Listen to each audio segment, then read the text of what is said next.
성전 모독하고 율법 모욕했다라고 하는 죄로 고소당해요.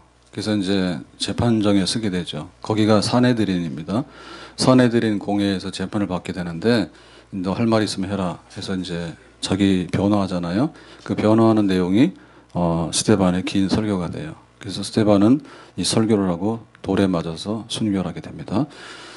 그럴 때 이제 그 성전은 건물이 아니고 하나님의 백성이다. 그런 얘기를 했고, 그 율법이라고 하는 것은 율법은 의에 도달하는 수단이 아니고, 율법을 지켜서 의롭다함을 받는 수단이 아니고, 자기의 죄의 없음을 깨닫게 하고, 그래서 예수님께로 인도하는 믿음으로 인도하는 그런 길잡이가 되는 것이 율법이다. 구원받고 나면 율법을 잘 지키면 하나님 백성으로서 성화되고 또 성숙할 수 있다. 이제 이런 얘기를 한 겁니다. 그래서 너희들이 그 성전 그거를 이제 예수님이 진짜 성전인데, 그러니까 예수님을 못 박아 죽였고, 그러니까 사실은 예수님이 성전을 파괴한 게 아니라 새로운 성전을 세운 거고, 그리고 율법에 대해서도 너희들은 율법을 받았다고 자랑을 하고 있지만, 그러나 실제로 율법을 지키지 않고 율법을 오해했다. 그래서 결국에 율법을 지킨다고 하는 너희들이 불법하게 의인 예수님을 무고하게 십자가에서 죽인 죄인들의 죄인이다. 이제 이런 얘기를 하니까 그 법정에 발칵 뒤집혔죠. 잘못했어요? 한 번만 봐주세요. 이래도 지금 살아나기 어려운데, 그래서 이제 흥분해가지고 그러면 돌로 쳐 죽이자 해가지고 스데반이 죽게 되는 겁니다. 자, 스데반이 죽고 나서 어떤 일이 있었을까? 그 후에 이제 교회에 얘기를 하고 있는데, 오늘 1절 말씀에 보니까 이렇게 쓰고 있습니다. 1절. 사울은 그가 죽임을 당함을 마땅히 여기더라. 사울은 나중에 개명해서 바울이죠. 그 사울. 그가 죽임을라고 하는 것은 스데반이 이제 순교한 사건이죠. 스데반이 돌에 맞아 죽는 순교 사건을 마땅히 여기더라. 마땅히 여긴다고 하는 말은 뭔가 하면 나도 동의한다. 나도 뜻이 같다. 이런 얘기입니다. 그러니까 스데반을 죽이는데 바울이 제일 주동자는 아니었어요. 그렇지만 그 여기서 함께 동의하고 거기에 찬성을 했던 간접적인 순교자의 스데반이 순교하게 된 데 대해서 간접적인 책임이 있는 그 현장에 있었던 사람이다라고 하는 거죠. 자, 그래서 그날에 예루살렘에 있는 교회에 큰 핍박이 있어. 그러니까 그날이라고 하는 것은 스데반이 죽은 그날. 그다음 스데반이 죽은 그날은 큰 박해가 이제 시작되는 날이다. 스데반이 죽는 걸 기점으로 해가지고 예수 믿는 추종자들을 다 죽여버리자라고 하는 거죠. 그러니까 여기 말하는 박해는 그 나중에 나오는 초대교회의 그 로마 제국의 박해는 아닙니다. 그러니까 로마 제국의 박해라고 하는 것은 그 기독교가 굉장히 많이 이제 로마의 위협이 될 정도로 이제 확대가 되고, 그리고 이제 제일 기독교하고 로마하고가 충돌하는 게 황제 숭배예요. 그러니까 황제에게 숭배해라, 절하라. 라고 하니까 기독교인들이 그거는 우상 숭배니까 못한다. 그래서 충돌이 오거든요. 그래서 이제 기독교의 박해가 일어나요. 그러니까 지금 여기는 예수님이 죽고 나서 스데반이 바로 죽는, 그러니까 로마에 의한 박해가 오기 전에 예루살렘에 있었던 유대교에 의한, 유대인에 의한 박해죠. 자, 이런 박해가 심하게 일어났다. 큰 박해. 그래서 어떤 결과가 왔습니까? 사도 외에는 유대와 사마리아 모든 땅으로 흩어지더라. 그러니까 믿는 사람들이 여기서 있다가는 다 잡혀서 스데반 짱나겠다. 도망가자 해서 도망을 갔는데, 사도 외에는, 그러니까 사도들은 예루살렘을 지켰죠. 왜 그런가 하면 자기들은 사도니까 그래도 마지막까지 여기를 떠나서는 안 되겠다라는 마음에 지키고 있었다. 그렇지만 대부분의 기독교인들은 그냥 다 흩어져서 도망가 버렸다. 자, 이런 상황이죠. 자, 여기 보면 1절 말씀을 다시 보면 이렇게 되어 있습니다. 죽임을 당한 것이라고 하는 것은 스데반의 순교죠. 그 다음에 큰 박해가 있어 라고 하는 것은 스데반을 시발점으로 해서 또 다른 박해가 많이 일어나고 있다는 얘기죠. 그러니까 흩어지내라 하겠죠. 그래서 여기 보면 순교, 그 다음에 박해, 흩어짐이라고 하는 것은 연속적으로 나오는 이 사건을 설명하는 그 동사들이에요. 죽었다, 박해가 일어났다, 흩어졌다. 이게 뭔가 하면 하나님의 그 예정된 순서들입니다. 그러니까 참새 한 마리 날고 떨어지는 것이 하나님의 허락이 없으면 안 된다 했잖아요.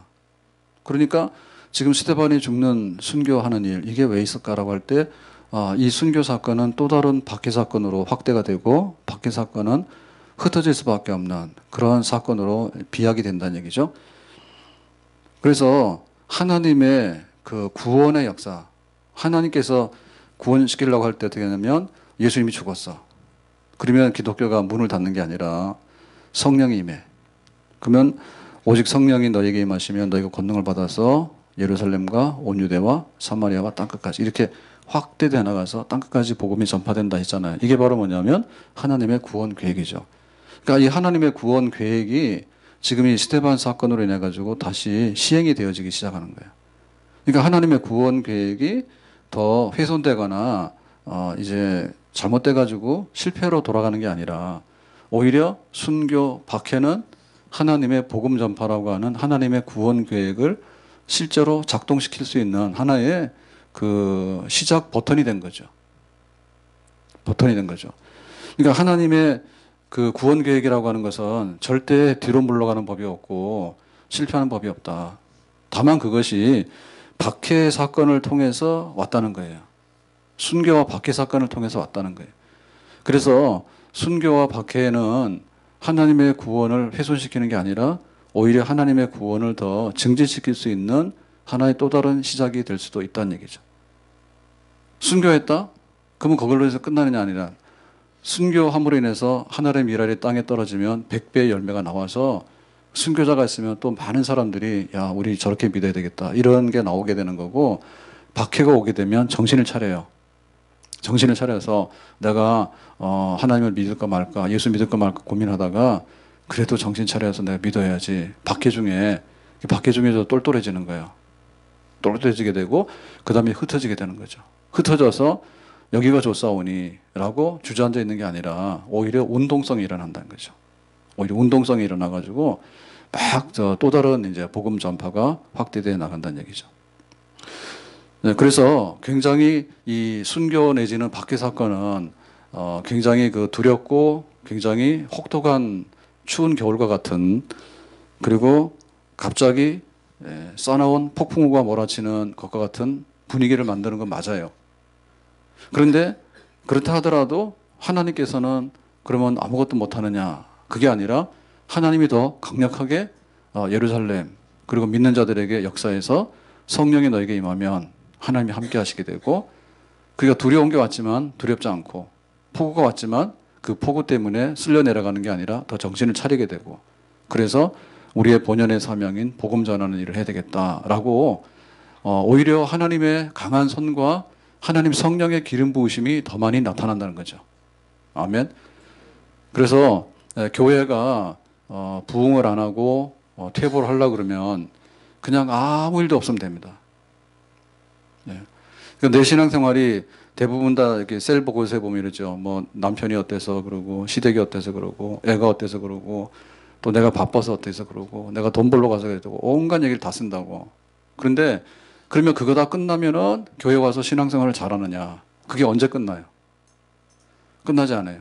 그러면 그거 끝나고 나면 신앙생활 잘하느냐? 안 해요. 그래서 오히려 하나님께서는 예를 들면 건강한 사람이 신앙생활 잘할 것 같잖아요. 근데 그러면 사도 바울은 왜 건강을 안 줬어요? 바울은 자기 몸에 병을 달고 다녔잖아.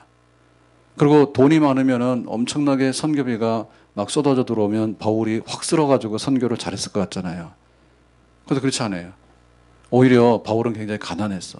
그러니까는 천막 만드는 일을 하면서 낮에는 일하고 밤에 시간을 쪼개서 말씀 전하고 이런 식으로 했지. 하나님께서 막 선교비가 쏟아져 들어오고 그 다음에 막 선교하는 전도하는 전도대원들이 막 쏟아져 들어오고 이런 식으로 해서 한 게 아니거든요. 그러니까 오히려 하나님은 그런 하나님의 구원 경륜을 이루는데 이러한 그 환난과 핍박과 순교 사건이 오히려 하나님의 그 구원 역사를 펼치는 사건이 되는 것이지 오히려 이것이 실패의 사건으로 돌아가지 않는다. 그래서 우리 교회를 보면서 우리 신앙생활을 보면서 우리에게 위기가 다가오고 굉장히 암흑한 밤이 오고 폭우가 쏟아질 때 그때 하나님께서 지금까지 하지 못했던 일을 더 어떻게 뭐를 하시려고 하는가. 우리가 이런 마음으로 하나님의 손을 기다리게 될 때 하나님의 역사가 우리한테 나타나게 될 줄로 믿습니다. 그래서 앉아있는 게 능사는 아니란 얘기죠. 우리가 있을 때 딱 서 있으면은 앉고 싶지. 그 다음에 앉고 싶으면 눕고 싶지. 눕고 싶으면 자고 싶지. 자다 보면 뭐예요? 늦잠 자고 싶지. 뭐 어디까지 할래요? 끝이 없어요. 그래서 그 하나님의 역사는 흩어지는 역사예요. 하나님이 애굽에 있는 백성들을 구원시켜가지고 이제 가나안 땅으로 데리고 가서 이스라엘이라는 나라를 세웠잖아요. 이스라엘 나라를 세웠을 때는 이스라엘은 전 세계에 선교를 하기 위해서 흩어지는 사명이 있는 나라예요. 근데 자기들이 해석을 잘못해서 너희들이 예루살렘으로 와라. 그리고 예루살렘은 하나님의 도성이고 여기 성전이 있기 때문에 여기만 오면 구원을 받아. 너희들한테는 내가 갈 수가 없어. 그런 마음을 가졌다. 그러니까 배타적인 선민의식을 가졌거든요. 그러니까 여기 예루살렘이 유대교의 그 성전이 있고 만약에 하나님의 집이 여기 있다면 기독교가 여기 예루살렘에 섰을 때도 예루살렘은 온전해야 되고 예루살렘 핍박이 없어야 되잖아요. 근데 하나님께서는 예루살렘에 앉아있는 것을 원치 않았어. 너희들은 가야 돼. 너희들이 못 가게 되면 내가 매라도 칠 거야. 그래서 순교 사건과 핍박 사건을 통해서라도 하나님의 뜻을 이루는데 모든 것을 나타내셨습니다. 지금도 우리가 보면 그냥 앉아 있고 편한 것이 어찌 보면은 교회 행복의 그 상징이 아니고 교회는 흩어지는 게. 그래서 인천에도 가면은 뭐 초창기 인천에는 뭐 1교회, 2교회, 3교회 이런 교회들이 있었어요. 인천에. 아마 군산도 그럴 거예요. 목포도 그렇고요. 그러면 왜 그런 항구 도시들의 그 교회들이 많이 섰고 1, 2, 3, 4 이런 거 왜 했느냐라고 할 때 대부분 다 이북에서 피난 오신 분들 아니에요? 피난 오신 분들이 들어올 수 있는 데가 어디예요? 걸어서 왔거나 배 타고 들어왔거나 항구 중심으로 했을 거 아니에요. 그러니까 거기에 보면은 이제 교회가 흩어진 흔적들이에요. 교회가 흩어진 흔적들이에요. 그래서 어찌 보면은 교회는 흩어지는 것이 행복이고 교회는 흩어지는 게 건강의 상징이 되겠습니다. 아멘. 마귀의 역사가 있는데 그 마귀의 역사가 지금 스데반을 죽이는데도 마귀 역사가 있는 거고 예수님을 죽이는데도 사탄의 역사가 있잖아요. 막 선동해가지고 예수를 죽이라 스데반 죽이라 이렇게 했잖아요. 근데 이 마귀의 역사가 이제 스데반을 죽이고 막 그 핍박을 해가지고 예루살렘에서 믿는 자들을 다 쫓아내 버렸어. 그러니까 예루살렘에 믿는 자들이 다 조용해지고 하니까 유대교에서 볼 땐 뭐예요? 야 이제 예루살렘이 조용해졌고 우리 손 안에 들어왔다라고 생각했잖아요. 거기에 배후에 보면 마귀의 역사가 있었는데 그 마귀의 역사가 성공한 것 같아. 예수님 십자가에 죽였을 때도 마귀의 역사가 성공한 것 같아. 그래서 3일 동안은 파티하고 놀았죠. 마귀들이. 근데 예수님이 3일 만에 부활하시고 나니까 또 난리 법석이 났죠. 완전히 전세가 뒤집어졌잖아요. 그래가지고 스데반 죽이고 믿는 자들을 잡아 죽여라 라고 하는 순간에 예루살렘 조용했다니까. 그러니까 마귀들이 파티하고 야 우리 세상이 됐구나 다시 이렇게 생각했는데 오히려 그게 아니라 이 불씨가 도망가 버린 거예요. 예? 불씨가 꺼져야 되는데 여기 있으면 꺼졌을 거 아니에요. 근데 그냥 너무 내려쳤기 때문에 이 불똥이 튄 거죠. 설악산에 산불이 났을 때 그 불씨가 어디까지 갔느냐. 낙산사까지 갔어. 예, 낙산사는 어딘지 모르시지. 바닷가에 있어요. 설악산 어디 있어요? 저 위에 있어. 산이야. 근데 어떻게 설악산에 산불이 글로 가냐고. 진짜 갔다니까. 그래서 나중에 보면 초속 뭐 30m 막 바람이 불면 불씨가 30m 또 날아가고 이런 얘기 나와요. 그리고 낙산사는 분명히 바닷가에 있는 데고 설악산은 관계가 없다니까. 근데 그게 날아가서 가는데 그 도로가 있잖아요, 도로. 그럼 도로 어떻게 가냐? 도로가 아무리 넓어도 30m는 안 되잖아요. 그러니까는 밭으로 타고 와서 그 다음에 마지막으로는 그 도로가 있잖아요. 해안도로가 있잖아요. 해안도로로 넘어가는데 순식간에 넘어가죠. 우리가 그때 거기 있었어요. 그때 불이 나서 연기가 막 났는데 나중에 가서 보니까 그날 낙산사에 불 났다. 낙산사 불 나는 건 못 봤는데 하여튼 간에 산불 났을 때 우리가 설악산에 있었다니까. 신문을 보니까 그랬더니. 이 불씨가 튀는데 그렇게 되는 거죠. 그러니까 마귀들은 이런 걸 이용해 가지고 자기들이 이겼다라고 그거를 성공적인 전략으로 쓰지만 오히려 하나님은 이 사건을 통해서 선교하고 교회를 확장시키는 성공적인 전략으로 하나님께서 뒤집기 쓰신다고. 아멘.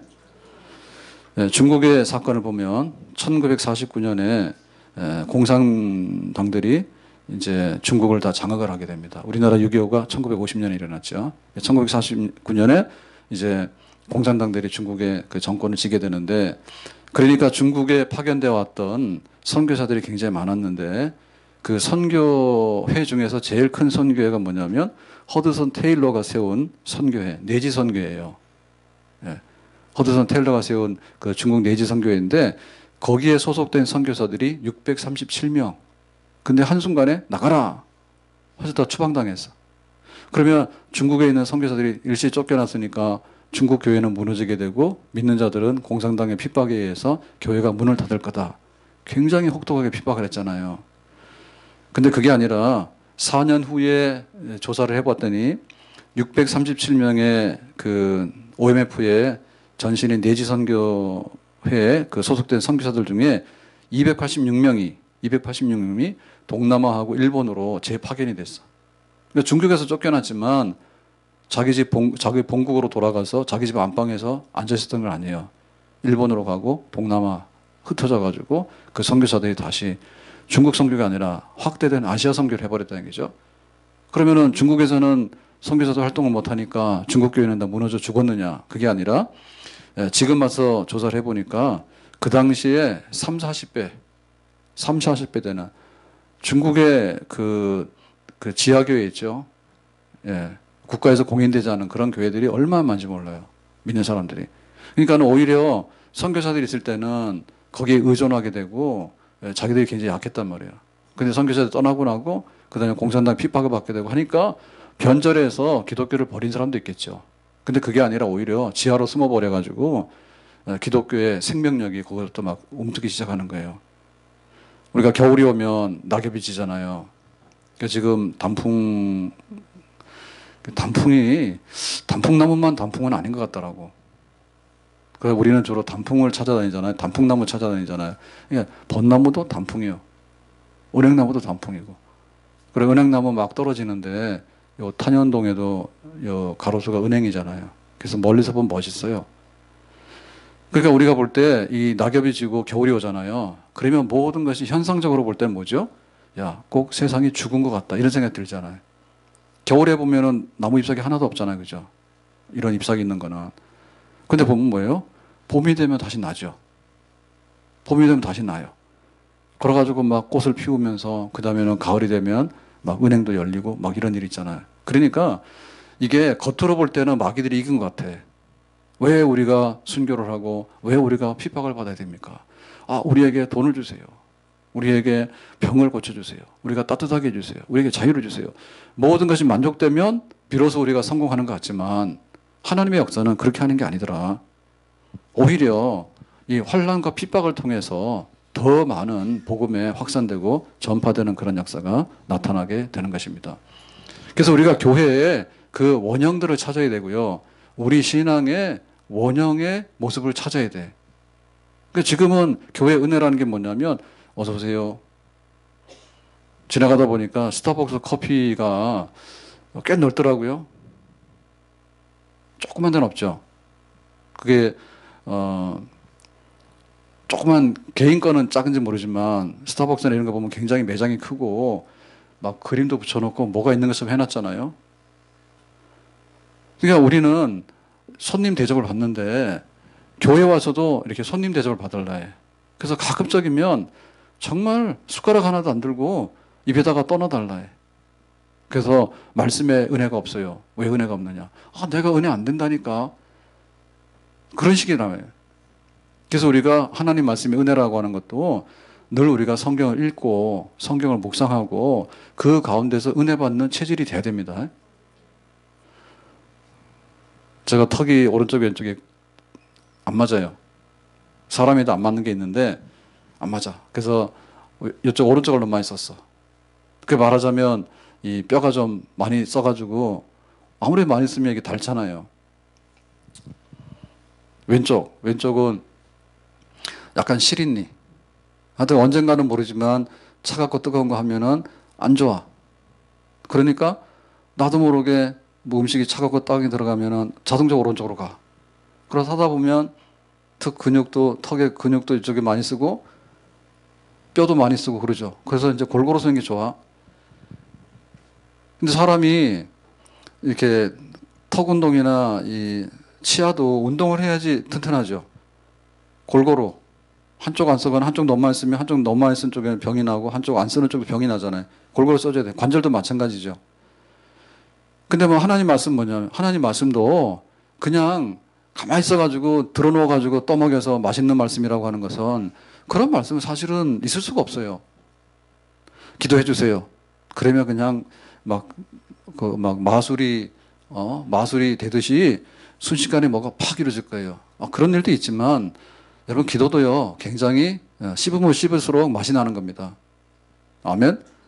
기도를 처음 하게 되면 기도가 안 돼가지고 답답한 거고요. 나중에 기도를 많이 하게 되면 기도가 좀 달아요. 그런데 나중에 가서 뭐예요? 기도를 하게 되면 기도하는 대로 이루어지는 그 역사가 나타나죠. 그렇게 되면 뭐예요? 나도 이기게 되고 기도를 하면서 나를 이기는 거예요. 기도를 하면서 나를 이기는 거야. 누가 나를 위해서 기도해 줘서 될 일이 아니에요. 내가 기도를 하다 보면 나를 이기게 되고 그리고 이제 죄를 지으면 안 되겠고 시험에 들면 안 되겠구나. 그리고 기도해서 우리 가정이 살고 또 교회가 하나님 앞에 은혜를 얻어야 되겠구나. 이러면 기도의 용서가 되는 거예요.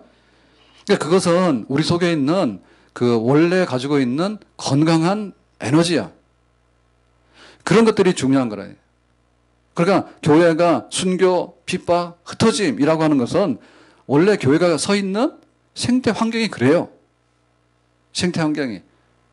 처음에 우리나라에 복음이 들어올 때도 주일날 교회 가는 것이 엄청나게 어렵습니다. 지금은 우리의 의지의 문제입니다.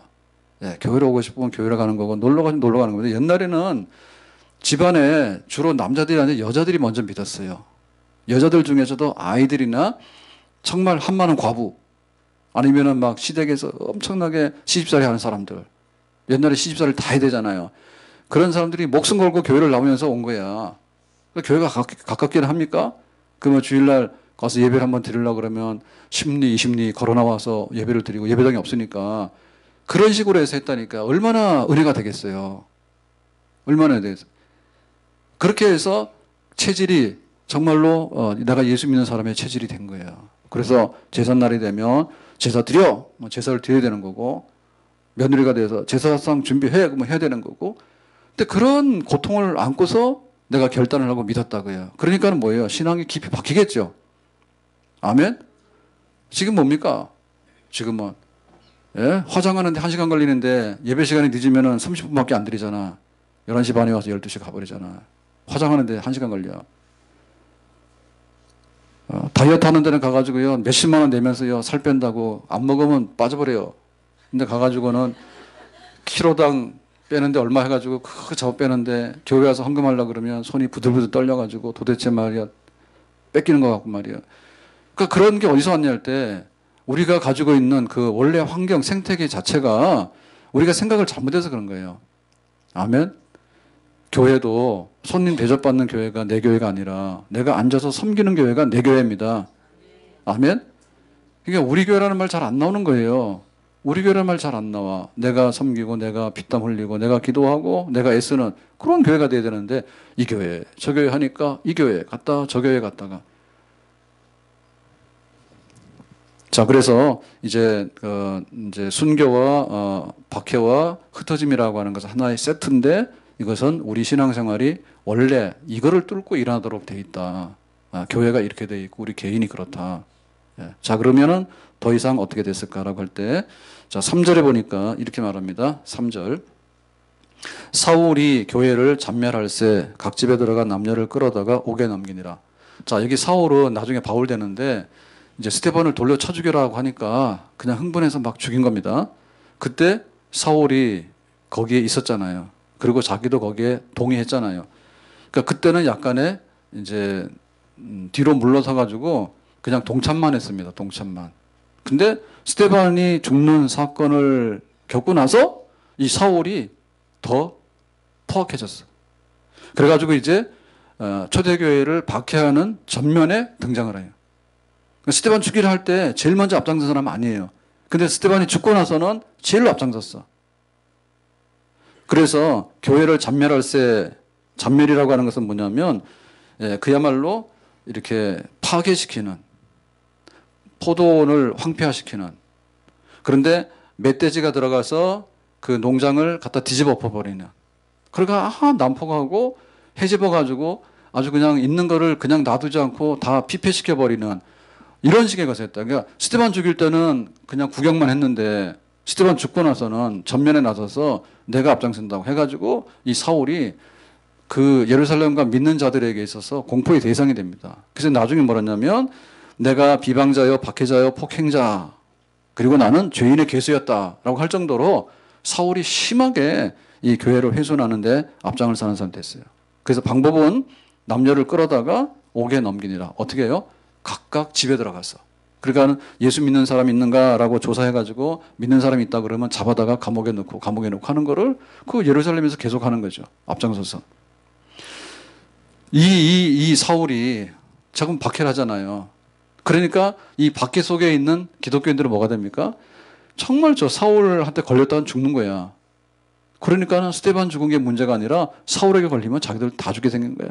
그래서 도망가는데 도망가게 한 이 원형 중에 하나가 사울입니다. 사울입니다. 그래서 이게 분이 안 풀리니까 나중에 어디까지 갔는가 하면 다맥색까지 멀리까지 가서 거기 믿는 유대인들 중에 믿는 그리스도를 믿는 사람들을 대제사장의 공문 허가서를 가지고 거기까지 쫓아가 가지고 잡아오는. 그러니까 그 막 분이 안 풀리면 어떻게 할 수 없는, 그리고 막 이렇게 막 날뛰는, 멧돼지처럼 날뛰는 그런 사울이 등장했다. 그러니까는 더 이상 예루살렘에서 숨을 수가 없는 거죠. 근데 놀랍게도 사울이 이렇게 하는 것도 도망가는데 일조를 했고, 그리고 사울 자체도 나중에 이게 내가 죄인의 괴수였다 그 생각 때문에 사울이 예루살렘을 정말 짓밟았잖아요. 그죠? 근데 나중에 사울이 회개하고 나서 어땠습니까? 예루살렘, 사마리아, 땅끝, 로마, 나중에 스페인까지 가려고 하는, 여기 지금 잔멸할세 끌어다가 믿는 사람을 감옥에 넣으려고 하는 그 어떤 혈기로 왕성했던 그 사울이 나중에는 바울이 돼가지고 1차 선교, 2차 선교, 3차 선교를 하고도 모자라서 나중에 네 번째, 그러고는 끝내는 이제 순교를 당하는 그런 역사로 이게 전환이 되죠. 그래서 교회에 어떤 그 반전이 일어나게 되는 것은요, 정말 이 사울 같은 사람이 많이 나와요. 사울 같은 사람이 나와. 그래서 교회 쫙 해롭게 하는 사람이 회심해가지고 그런 사람이 진짜 교회 세우는 거예요. 그냥 물도 아니고 술도 아니고 밥도 아니고 죽도 아니고 이런 사람은요 별로 도움이 안 돼. 그래서 교회에 전도할 때 가급적이면 큰 죄인을 많이 데리고 오세요. 그러니까 놀더라도 아주 심하게 논 사람들 많이 데리고. 그러면은 고구마 줄기가 너무 커가지고요 몇십 명씩 전도해요. 봐라, 내가 유명한 깡패였잖아. 그러니까 내가 이렇게 됐으니까 너희들 와라. 그렇다 해서 조폭 모시고 오라는 얘기는 아닙니다. 근데 조폭들 그런다. 조폭들 워낙에 잘못한 게 많아가지고 부하들이 많잖아. 조폭 두목이 회개하면 쫄개들은 많이 따라온다고. 우리가 왜 전도할 게 없냐? 우리는 얌전하게 믿어서 그래. 얌전하게 믿어가지고 별로 전도할 게 없는 거야. 너나 나랑 똑같은 거야. 교회를 다녀도 그렇고 안 다녀도 똑같은 거야. 다시 말하면 하나님의 교회는 생명력이 있다 그거예요. 하나님의 교회 생명력이 있어. 그럼 우리는 은혜 받을 게 없느냐? 은혜를 안 받아서 그렇지. 왜 은혜를 받을 게 없겠어? 시급을 해서 일을 하는데, 시급 받으려고 일을 하는데 왜 은혜 받을 게 없겠냐고 사장을 하지. 과일 가게를 했으면 400억을 벌었을 거 아니에요. 왜 우리에게 은혜가 없냐고. 은혜를 안 받으려고 미지근하니까 은혜가 없는 거지. 그래서 우리가 은혜를 받는데 세게 받아야 됩니다. 그리고 어떤 죄인이라도 하나님께서는 변화시킬 수 있다니까. 제가 요즘 돈 쓰는 재미가 있는데요. 밴드, 방수밴드, 요거 붙이는 거 있죠. 상처난 게 아직도 안 났어요. 그래가지고 그거 붙였는데 떨어져가지고 1,000원짜리 또 사러 갔거든. 다이소에. 저녁 때 갔는데, 저녁 때인데 밤이죠. 근데 그 계산하시는 분이 계산만 하면 되는데 갑자기 제가 그거 하고 뭐 칫솔인가 하나를 샀어요. 그래가지고는 계산대도 올려놨는데 계산만 하면 되는데 목사님 안녕하세요 그래요. 그래가지고 깜짝 놀래가지고 그 다음에 뭐라고 묻는데 뭐 정립을 하세요. 정립 원래 안 해요. 대답도 안 했어요. 그 반갑다고 인사를 하는데 엄청나게 반갑지 않은 거예요. 그래서 내가 이제 저기를 못 가게 생겼어. 나의 자유를 빼앗았어. 우리가 왜 은혜 받을 게 없냐? 아니 1,000원짜리를 사도 굉장히 필요한 거 사면 기쁘잖아요. 그거 왜 은혜 받을 게 없어? 덜 돼서 그런 거예요. 우리가 뒤집어져야 돼. 하나님께서는 그런 방식대로 일하시는 것 같더라고. 미지근하게 해서 안 한다니까. 예루살렘이 팍 뒤집어져야 되는데 그냥 여기 앉아 있는 거예요. 그러니까 스데반이 죽어나가야지 그때 정신을 차리게 되고, 스데반은 순교했지만은 사울 같은 사람이 나와서 박해하게 되고 이 사람을 뒤집어가지고 나중에 로마까지 가게 만들게 되고, 하나님의 역사는 생생합니다. 아멘. 우리 주변에도 보면요, 안 될 것 같은데요, 사울 같은 사람 많거든요. 그 사람 많은데 그런 사람들도 하나님 만나게 되면 다 꼬꾸라지게 됩니다. 그리고 그런 사람들을 통해서 하나님 일을 하셔. 그러니까 우리 집에 아이들이 잘 된다, 기도하세요. 잘 된다, 기도하세요. 그리고 우리가 살아가면서 정말 이 땅에 있는 사람들이 별거 아니에요. 별거 아니에요. 어제도 가다가 그런 일이 있었는데, 탁사발 지나가면 이마트 가는 길 있죠. 산책길. 거기 가면은 벤치가 있어요. 근데 제가 말씀드렸죠. 벤치가 없어서 좋았다고. 금요일인가 말했잖아요. 어떻게 그걸 치웠냐고. 그랬더니 어제 가서 보니까 다시 왔어. 근데 그것만 온 게 아니라 개털이 다시 왔어. 그거 또 개 앉혀놓고 또 빗질해서 그걸 하고 있더라고. 왜 그 벤치가 왜 갔다가 왜 다시 왔는지 모르겠는데, 그게 오는 순간에 또 개털이 또 다시 와서 또 하고 있더라고. 그러니까 보면 사람들이 굉장히 무료하고요. 무료해요. 그거 할 일이 별로 없는가 봐요. 예? 할 일이 얼마나 많아. 안 믿는 사람들이 살아가야 되는데 하나님을 알고 하나님 백성으로 살아가는 거. 그래서 교회 오면은 그래도 그런 거 알려주잖아요. 우리가 원래 하나님의 자녀라고. 그래서 하나님의 자녀로 다시 돌아가야 된다고. 이런 거 하는데 해야 될 일이 얼마나 많은데. 근데 그런 것들을 왜 잘 못하기 때문에 하나님은 이런 박해와 핍박의 사건을 통해서라도 그 일을 이루시는 겁니다. 그러니까 가서 야, 너 평안할 때 예수 믿을래? 아니면 얻어 터져서 죽다가 예수 믿을래? 사실 그런 거예요. 그러니까 우리는 오히려 평안 중에 정말 내가 잘 깨달아서 예수 믿고 교회가 평안 중에 하나님의 은혜를 받고 든든히 서가는 것이 우리한테는 유리합니다. 만약에 우리가 이걸 거부하게 되면 전쟁 와서 흩어지면 다 흩어지게 되는 거고요. 큰 환란이 오게 되잖아요. 그러면 어쨌든 간에 하나님께 돌아옵니다. 우리가 편안하고 우리가 배가 부르잖아요. 어쨌든 하나님 떠납니다. 핑계 대가지고. 우리가 지혜로워야 되겠어요. 평안 중에 있을 때 전하고 또 은혜에 있을 때 우리가 하나님 받아들이고, 그렇게 해서 믿음으로 사는, 그래서 하나님께서 순탄한 방법으로 하나님의 나라를 이룰 때 우리가 그 백성 되는 복 있는 백성, 순종하는 백성이 되기를 예수님의 이름으로 축복합니다. 자, 4절 가서 마지막에 보겠습니다. 4절에 그 흩어진 사람들이 두루 다니며 복음의 말씀을 전할세 그랬죠. 자, 여기서 보면 이제 스데반이 죽었다. 그런데 대박해가 일어났다. 그래서 도망갔다. 도망갔는데 그 다음에 어떤 일이 벌어졌을까? 자, 두 가지입니다. 도망갔는데 걸음아 날 살려라. 그러니까는 나는 예수 안 믿어요. 그러니까 예수 믿는 흉내도 안 내고 쏙 숨어가지고 그야말로 흩어진 거예요. 자, 이렇게 됐으면은 교회는 없어지는 거죠. 없어지는 거죠. 근데 이럴 가능성이 굉장히 많죠. 큰일 날 뻔해서 예루살렘에 있다가 나 예수 믿다가 집도 재산도 형제도 다 놓고 뿔뿔이 흩어 도망갔어. 이제 안도에 한숨을 쉬었어. 그랬는데 이 사람들이 뭐랬냐면, 흩어진 사람들이, 자, 사실 보세요. 흩어진 사람들이 뭐 했어요? 두루다니며, 두루라고 하는 얘기는 천지를 다 돌아다니, 동서남북으로 다 돌아다니면서 뭘 했다고요? 복음의 말씀을 전할세. 지금 스데반이 죽게 된 것도 복음의 말씀을 전해서 죽은 거고, 자기들이 박해를 받아서 도망 나온 것도 이 복음의 말씀 때문에 도망 나온 거예요. 근데 흩어져서 여기 도망 나왔으면 어떻게 됩니까? 그냥 입 다물고 조용히 했으면 무난하겠죠. 근데 오히려 뭐 했어요? 복음의 말씀을 자기들도 전했어. 흩어져서. 그러니까 이 생명력이 있는 것은요, 그 생명은 끊을 수가 없어. 진짜 내가 예수를 믿었잖아요. 그러면 그 어려운 환경에 간다 해가지고 예수를 안 믿는 게 아니라 오히려 더 믿어버립니다. 더 믿어요.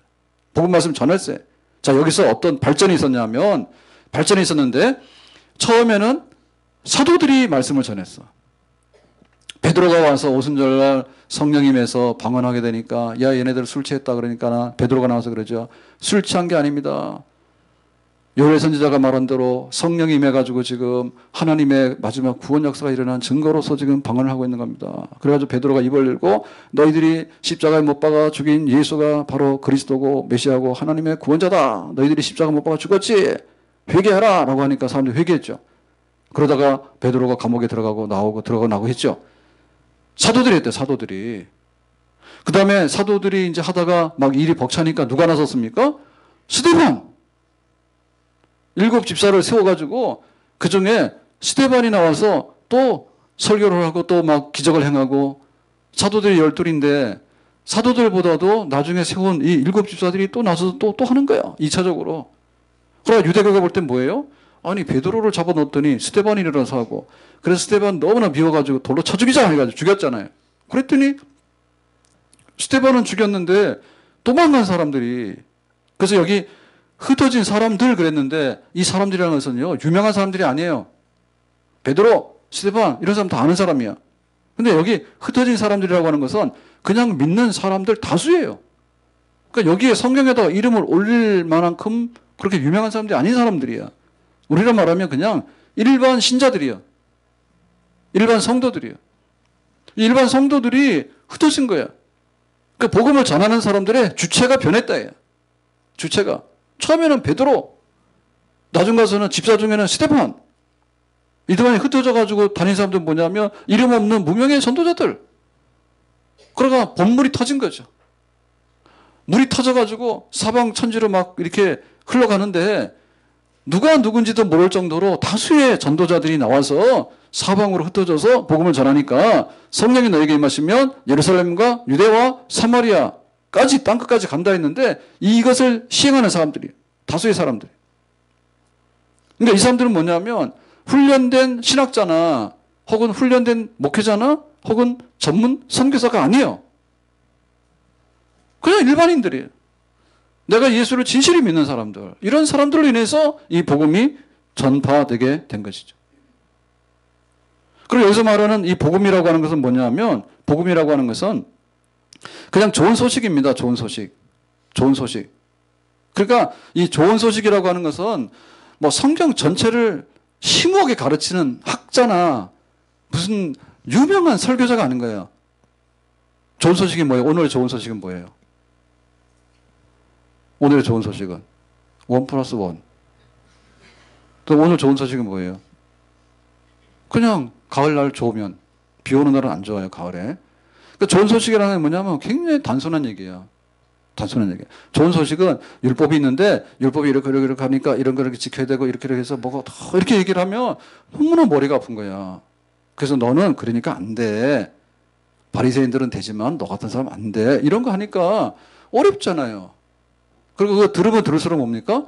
야, 우리 같은 사람은 안 되는 사람이네. 세리니까 안 되고, 우리는 여자니까 안 되고, 우리는 이방이니까 안 되고, 이런 소식. 그러니까 굿뉴스, 복음의 소식이 아니었단 말이죠. 그런데 예수님께서 와서 전한 그 말씀, 누구든지 주의 이름을 부르는 자는 구원을 얻을 것인데, 하나님이 너희를 얼마나 사랑하시는지, 하나님 어린 양이 십자가에서 피 흘려 죽으심으로 인해서 너의 죄를 대신했고 이제 너는 값없이 의 없이 이방인이지만은 하나님의 자녀가 될 수 있고 다 예수를 믿게 되면 구원을 받는데 그 증표로서 성령을 받게 될 것이다. 이미 예루살렘에는 성령임에서 방언을 하게 되고 우리가 핍박을 받았지만 도망 나와서도 기쁨으로 예수를 믿고 있고 그 다음에 너희들에게 예수를 전하고 있다라고 하니까 좋은 소식. 좋은 소식은 전하는데 부담이 없어요. 불결한 소식. 너 뭔가 안 될 것 같아. 그런데 네 전 재산을 갖다 놔도 안 될 것 같아. 이런 얘기는 나쁜 소식이죠.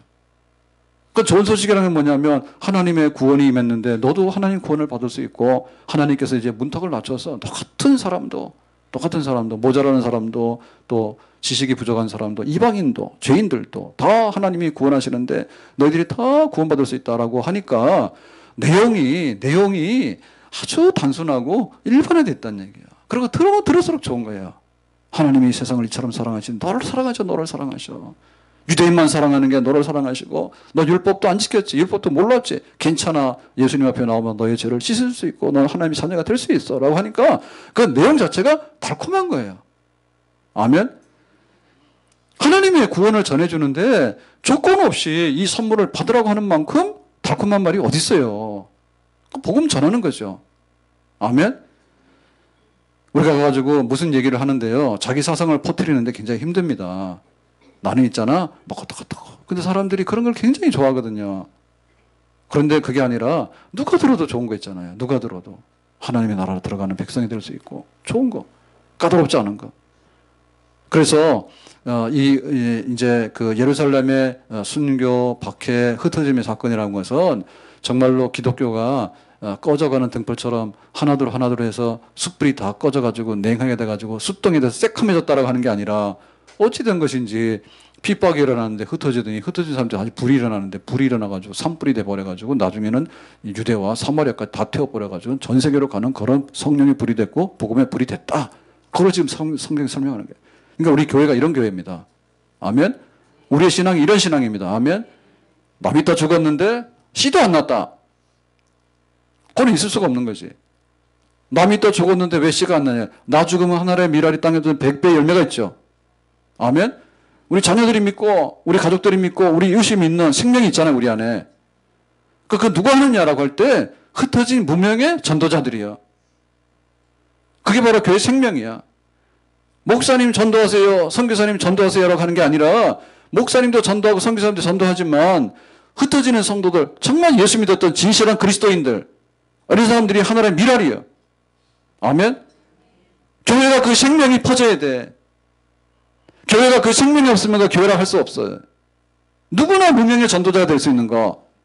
누구나 내가 우리 집에 가서는 우리 집의 전도자는 낮이 누구요? 다른 사람이 우리 집에 와가지고 우리 집의 식구들을 복음 전하겠어요? 우리 식구들은 우리가 복음 전하는 거죠.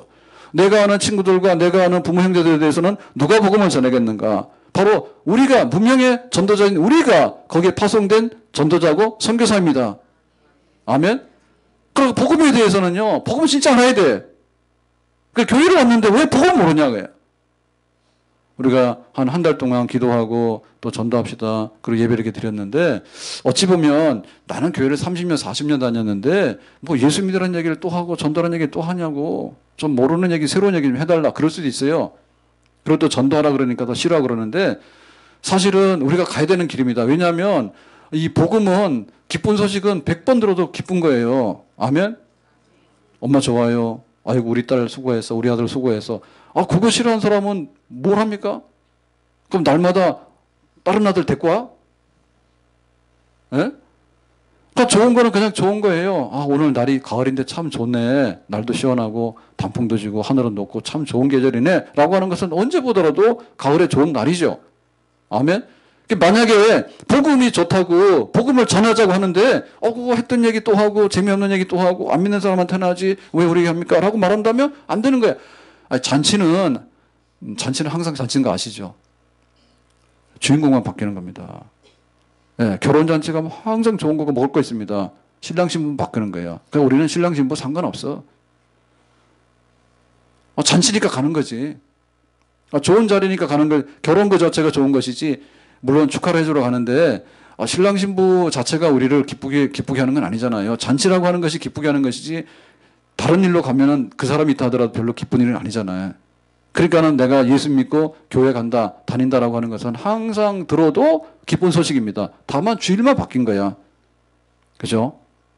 예, 오늘은 10월 21일이고, 그 다음에는 10월 28일이고, 그 다음에는 11월 4일이고, 그 주일은 바뀌었지만, 내가 믿는 예수 그리스도, 정말 예수님의 이름으로 모여서 예수님을 찬양하고, 주님께 대한 우리의 헌신을 다짐하고, 또 주님의 사명이 뭔가를 다시 확인하고 내가 믿는 복음이 좋다라고 느끼는 것은 항상 교회에서 느낄 수 있는 잔치입니다.